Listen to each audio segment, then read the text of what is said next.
So what are the 3 things that you really need to heal before you can even start attracting a soulmate into your life? For those of you watching for the first time, thank you. My name is Chelsea and I'm an intuitive healer, and I help people turn trauma and self-doubt into love and empowerment.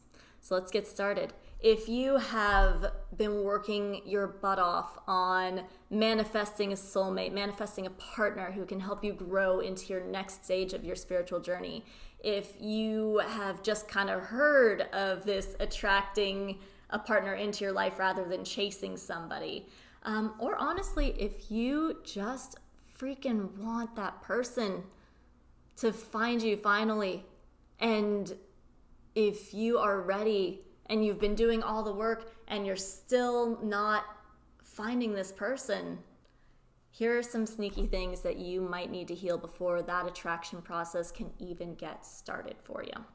Let's get into it. 1, trauma. Trauma is a big, big reason why we keep attracting the absolutely wrong person into our life. Because trauma has such a strong pull on the way that we behave, the way that others energetically connect with us, and the way we energetically connect to others. So if there's unhealed trauma, either in your recent past, your middle past, like your childhood past, if there's trauma that is unhealed, your unconscious mind is going to guide you towards situations that will repeat that trauma, because that trauma is trying to come up to the conscious mind so that it can be healed. That trauma is trying to say, like, hey, notice me, hey, remember me, can we work on this now, can we do something with this? Okay, fine, here's another abusive relationship, can we work on it now? So it's true, right? We see it every day. We have that one friend who continues to date absolute jerks because there's some sort of trauma in their past, and they keep refusing to look at it, so they keep dating jerks and then wonder why. That is trauma, and that's a trauma response. So if you could take a fraction of that time spent with your unconscious trying to subtly repeat those incidents for you, if you could take a fraction of those years wasted and work on that trauma and heal that trauma intentionally, why not, right? It just makes it so much easier. An ounce of prevention is worth a pound of cure in this case, because your trauma's going to keep trying to come up anyway. So might as well meet it instead of trying to hide from it and just letting it run the background programs of your life. Next, your unconscious beliefs and your stories that you tell yourself, which they kind of dovetail into each other. They kind of mix together in this little soup. We tell ourselves stories about how we are and who we are every day, and some of the most harmful ones come from the stories that we tell ourselves to avoid admitting, I've been hurt, I am hurting, and my God, I'm so scared to get hurt again, right? So we make up these little stories that then form our unconscious beliefs that shape our vision in the world. Our unconscious beliefs shape what is visible to us. So, and it also shapes how we act, even if something comes across in our life. So here's what I mean by that. If you unconsciously believe that there is nobody good out there anymore, that's a big one. There are just no good ones left. There are no good men, no good women left. They all got taken by some magical shopping spree back in the 50s, or, I don't know why we always harken back to the past. Like, maybe that's when we think that people were more moral and more had better values, but really there are good and bad people throughout the decades. But it is a belief that we commonly have, right? To say, there are no good ones left. So that means that a good person, Mr. or Mrs. Wonderful, could bump into you on the street. Angels could sing around them. They could even have like not a tattoo on their forehead, but they could have a shirt that says Mr. or Mrs. Wonderful on it, ironically speaking, and you would not see them. By the same token, if you have the unconscious belief that there are no good ones out there, you're going to see all the trash, all the one night stands, all the Tinder dates. You're going to see all the people who are dating wrong. And that's all you're going to be able to see. Now, here's what I mean about stories we tell ourselves. I met a woman once, and she told me, I'm just incapable of being attracted to people who really love me. The second somebody loves me, I just lose all attraction to them.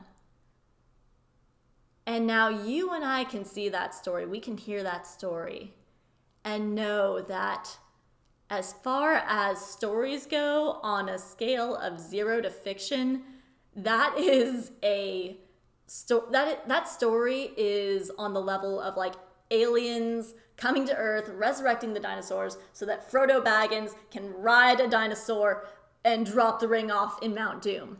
That is the level of fiction that woman was telling herself. You and I can see that. Nobody is incapable of receiving love. Nobody is incapable of being attracted to somebody who loves them. Now, yes, on a person-to-person basis, it just may not click with you. That's a whole different story. But nobody is incapable, especially people who are looking for love. It's just not possible, but this woman has told herself that story to protect herself from admitting that she's scared to get hurt.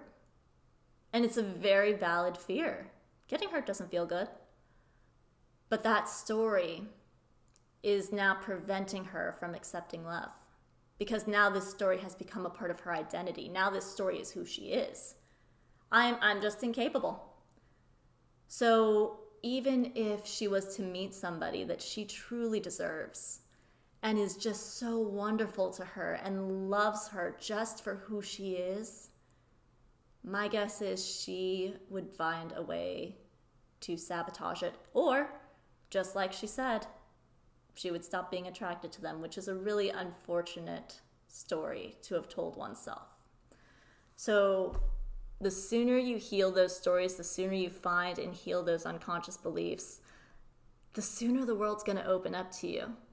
You're going to go from a menu of like 3 items that you're just kind of not fazed about to a smorgasbord of all the amazing, delicious, wonderful relationships that are out there, because now you'll be able to see them.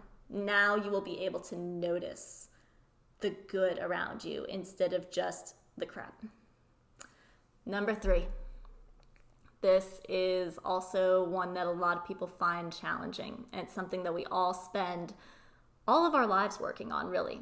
This is a lifelong pursuit, but once you reach a certain level of healing in this, that's when the world is going to start opening up to you. That's when that attraction process of bringing your soulmate to you is going to start kicking into gear. And that is, drumroll, your relationship with yourself. Yes.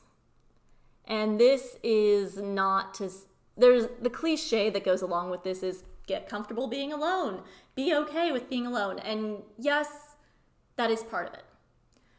But if you just get comfortable being on your own, but you haven't really developed a relationship with yourself either, you're missing the whole point. And what I mean by developing a relationship with yourself and healing the relationship with yourself has many layers to it. Some of it is healing the inner child. And I was pretty mean to my inner child. Through most of my adult life, I would look back and jokingly say, yeah, I was a pretty weird kid. If I could go back in time, I'd probably kick my own ass. Wow, that was so self-abusive now that I look back on it. How could I have possibly expected to find somebody who would cherish me and who would love me if I couldn't even love the past little part of myself that didn't know any better, or that had amazing big goals and dreams and a beautiful imagination that the world hadn't tamped down yet? Wow. So inner child work is powerful, as well as present work. Form a relationship with yourself. So many of us will sacrifice our relationship with ourselves so that we can engage in relationships with others. Even if we're single, we'll still go out with friends on nights where we really kind of feel like we need to just be alone and rest. Or we'll go out to parties with people that we really don't like, but hey, we told them we would. Or some of us have given away a lot of ourselves to long-term relationships, gotten out, and realized we don't know who we are anymore. And that's a very sorrowful place to be, but you can change it at any time. It is never too late to build a relationship with yourself, and a couple of ways to do that. Do the things that you would want to do in a relationship. If there's a cool new restaurant, go with yourself. If you want to travel by yourself. If you have always wanted to learn something, or if you don't even know what you like, again, if you have kind of given away your relationship with yourself to relationships with others, maybe this is a really good time to just explore and play and see what you like. That's all the things that you would want to do with a partner. Hey, this sounds fun. Let's do this. Oh, hey, this sounds cool. Honey, do you want to try this with me? Try it with yourself. Learn, explore, see what you like, see what you don't like, and spend some time in getting to know the real truth of yourself. And that leads to a great level of self-acceptance. Now, like I said, this is a long-term practice, but there's a point that you reach with self-love and your relationship with yourself, and having healed all three of these things, where you reach a magical point where you can either look in the mirror or look somebody in the eye and say, I love me. And if anybody can't love me as well as I love myself, there's the door. I'll repeat that. If anybody can't love you the way, or as well as, I'll start that over. If anybody can't love you as well as you love yourself, there's the door. When you get to that point and you can honestly say that, that is when you can start attracting a person who will cherish you, a person who will fill you, a person who will nourish you, because you know the standard of love that you are worthy of. You know the standard of care that you are worthy of, because you've been showing it to yourself. And let me tell you, that phrase gets real easy to say. It's not, when you've reached that point, when you can say that to someone else, it's not going to be hard. It's going to be as easy as if you were saying the sky is blue. No offense, but if you can't love me as well as I love myself, I don't need it. It eliminates, having a relationship with yourself eliminates the need for others to have a relationship with you. And that is when it really takes off. The world of spiritual awakening, the world of attraction, is a very twisty, pretzely, seemingly contradictory world. But when you have the opportunity to choose your ideal person who can love you as well as you love yourself, that's when the magic happens, guys. And the bonus side effect of healing your trauma, of healing your unconscious beliefs and stories, and of healing the relationship with yourself, the bonus side effect is your entire world opens up. Your entire life, your entire social life, your entire inner life, your entire world changes.